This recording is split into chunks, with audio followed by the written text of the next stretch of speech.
बिहार में 16 नवंबर को नीतीश कुमार ने 14 मंत्रियों के साथ शपथ ली थी।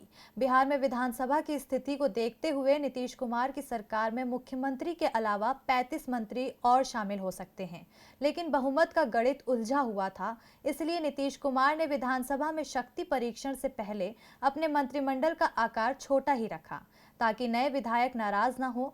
और अब जब विधानसभा का पहला सत्र समाप्त हो चुका है, तो अब सभी की निगाहें टिकी है नीतीश सरकार के मंत्रिमंडल विस्तार पर।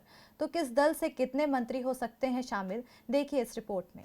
नीतीश कुमार इस बार दबाव में हैं। चुनाव में उनकी पार्टी की सीटें कम हो गई, वो तो उनकी सहयोगी बीजेपी ने स्थिति संभाल ली, नहीं तो नीतीश कुमार को विपक्ष में बैठना होता और शायद नेता विपक्ष की कुर्सी भी उनकी पार्टी को नहीं मिल पाती। बिहार में 243 सदस्यीय विधानसभा में एनडीए को 125 सीटें मिली हैं, जिसमें नीतीश कुमार की पार्टी जेडीयू को 43 और बीजेपी को 74 सीटों पर जीत मिली थी। वीआईपी और हम जो एनडीए में शामिल हैं, उन्हें भी 4-4 सीटें मिली थी। नीतीश सरकार में अभी 13 मंत्री हैं, क्योंकि सरकार गठन के बाद एक मंत्री का इस्तीफा हो चुका है।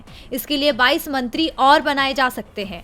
शुरुआत में 29 नवंबर को नीतीश सरकार के मंत्रिमंडल विस्तार के संकेत भी मिल रहे थे, लेकिन अंतिम समय में इसे टाल दिया गया। अब ये विस्तार दिसंबर के पहले सप्ताह में हो सकता है। यदि जेडीयू और बीजेपी के बीच कैबिनेट में बराबर की हिस्सेदारी होती है, तो कैबिनेट विस्तार में बीजेपी के से 10 सीटें और आ सकती हैं। इसके साथ मंत्रिमंडल में बीजेपी के सदस्यों की संख्या बढ़कर 17 हो जाएगी, जबकि जेडीयू की ओर से सीएम नीतीश कुमार और 4 मंत्री ही सरकार में शामिल हैं और जेडीयू 12 और विधायकों को मंत्री बना सकती है।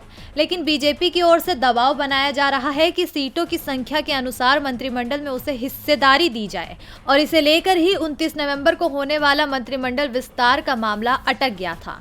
अब संकेत मिल रहे हैं जेडीयू अपने कोटे से 1 या 2 सीटें बीजेपी को दे सकती है, यानी सरकार में अब बीजेपी बड़े भाई की भूमिका में नजर आने वाली है। डीबी लाइव की रिपोर्ट।